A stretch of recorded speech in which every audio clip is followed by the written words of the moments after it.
सोमवार व्रत कथा। सोमवार के व्रत में जरूर सुने ये कथा, मिलेगी शिव पार्वती की कृपा। सोमवार का दिन शंकर भगवान को समर्पित होता है। आज के दिन भक्त भोलेनाथ को प्रसन्न करने के लिए विशेष पूजा अर्चना करते हैं।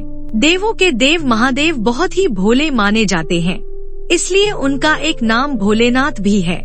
पौराणिक मान्यता अनुसार भगवान शंकर को प्रसन्न करने के लिए किसी भी तरह के खास विशेष पूजन की आवश्यकता नहीं होती, क्योंकि कहा जाता है कि वह तो भोले हैं और भक्त की मन से की गई क्षणिक मात्र की भक्ति से ही वह प्रसन्न हो जाते हैं।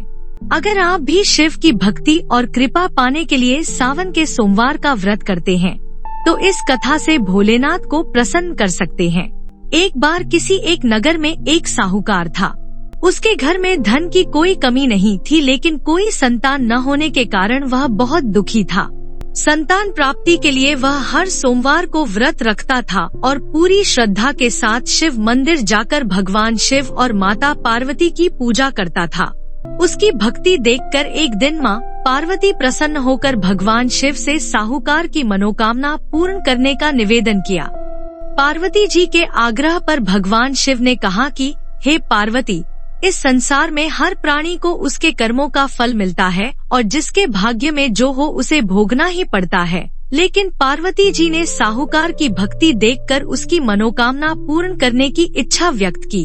माता पार्वती के आग्रह पर शिवजी ने साहूकार को पुत्र प्राप्ति का वरदान तो दिया, लेकिन उन्होंने बताया कि यह बालक 12 वर्ष तक ही जीवित रहेगा। कुछ समय के बाद साहूकार की पत्नी ने एक पुत्र को जन्म दिया। जब वह बालक 11 वर्ष का हुआ तो उसे पढ़ने के लिए काशी भेज दिया गया। साहूकार ने पुत्र के मामा को बुलाकर उसे बहुत सारा धन देते हुए कहा कि तुम इस बालक को काशी विद्या प्राप्ति के लिए ले जाओ।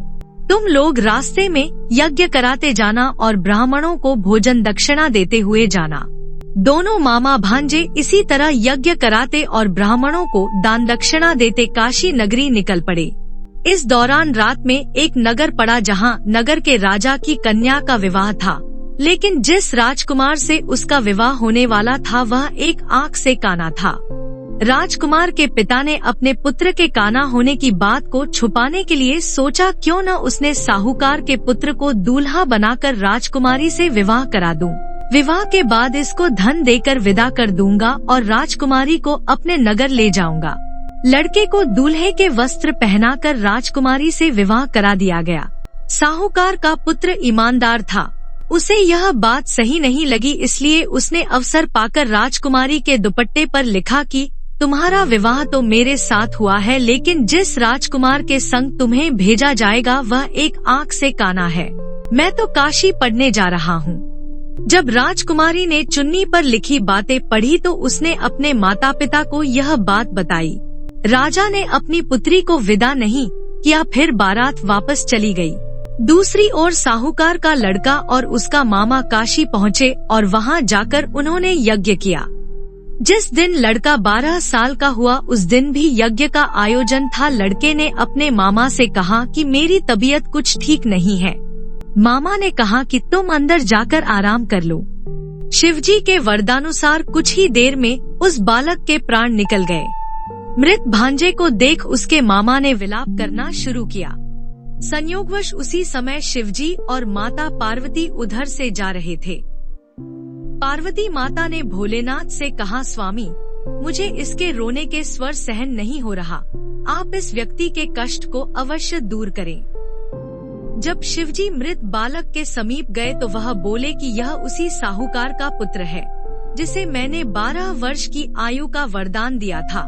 अब इसकी आयु पूरी हो चुकी है। लेकिन मातृभाव से विभोर माता पार्वती ने कहा कि हे महादेव, आप इस बालक को और आयु देने की कृपा करें, अन्यथा इसके वियोग में इसके माता पिता भी तड़पत्र कर मर जाएंगे।